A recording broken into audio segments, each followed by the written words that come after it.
você tem o seu dado. Então o que acontece? Essa área aqui, ela é reservada fisicamente, é como se fosse, falando dentro do Windows, é como se fosse uma partição Z que ninguém mexe. É minha, sistema operacional. Então aí o que acontece? Você consegue ter uma garantia melhor que ninguém vai utilizar. Tem alguns sistemas operacionais que ele cria essa área de swap de uma maneira virtual. E ele compartilha isso com espaço em disco. O Unix também faz isso.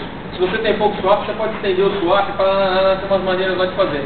Só que você compartilha isso com o dado. Aí teu dado cresce, ele espreme a área de swap, e você fica sem swap, e aí a máquina pode travar por causa disso. São manobras que você tem, mas que você não pode utilizar essas manobras como regra.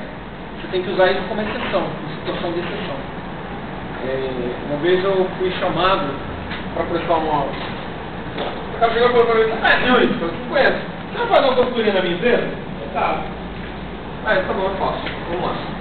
Minha máquina, qual é o teu problema? Assim, minha máquina é lenta, está muito lenta. Bom, tem que ir lá e analisar, tem que ver. Vamos lá. Vamos fazer uma consultoria para você, a gente vai lá e dá uma olhada. Aí eu fui lá, separei um tempo e fui lá ver. O que ele tinha configurado na máquina?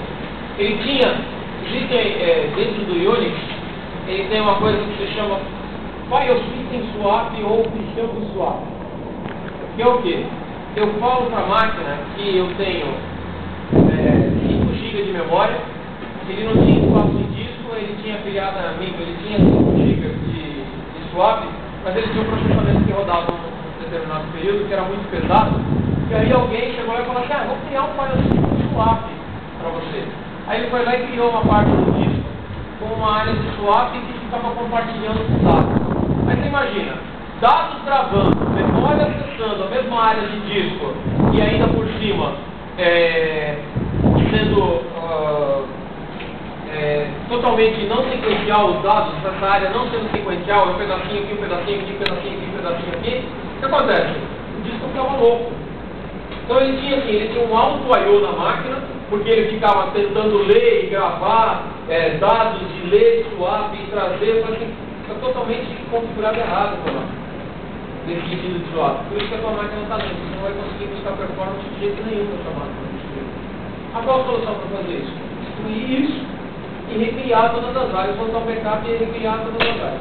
Não tem condição de fazer isso. Então, mete a mão no bolso, compra o disco e cria a área de swap aqui nessa outra área do disco. Põe numa outra área separada. Então, assim, tudo tem que ser muito bem sintonizado e muito bem estudado. Nesse esquema de memória, é muito perigoso as pessoas tomarem algumas decisões. Não, eu vou fazer uma memória swap que vai pegar, que vai fazer, que vai... Não é a solução. Você tem que entender como isso vai funcionar.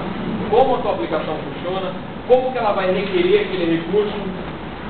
Às vezes a emenda é pior do que o soneto. Ou seja, você vai, faz um remendo e aquele remendo te detona. Pô, mas quando eu não tinha essa outra área de swap, a máquina era mais rápida. Por quê?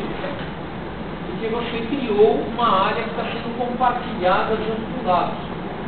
Uma outra estratégia muito interessante e pouco utilizada pelas pessoas, é comum as máquinas ter o quê? Vários discos. Dentro, se eu tiver uma máquina que tenha dois discos, eu vou ter aqui uma área de boot. Eu vou ter aqui uma área de swap. Se eu tiver 1 GB na máquina de swap, não é legal eu pegar e colocar 1 GB somente aqui nessa máquina. O que eu faço? Eu coloco 500 MB aqui e coloco 500 MB aqui de área de swap. Tudo bem?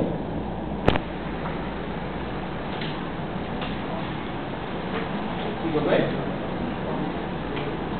Espaço da mais do que espaço em disco não, por exemplo. Se eu tinha 2 discos de 80, eu vou continuar tendo a mesma área aqui, porque aqui ela seria contínua. Aqui ela seria contínua. Tá? Certo? Eu ia ter 1 GB do mesmo jeito. Aqui eu continuo tendo 1 GB de swap.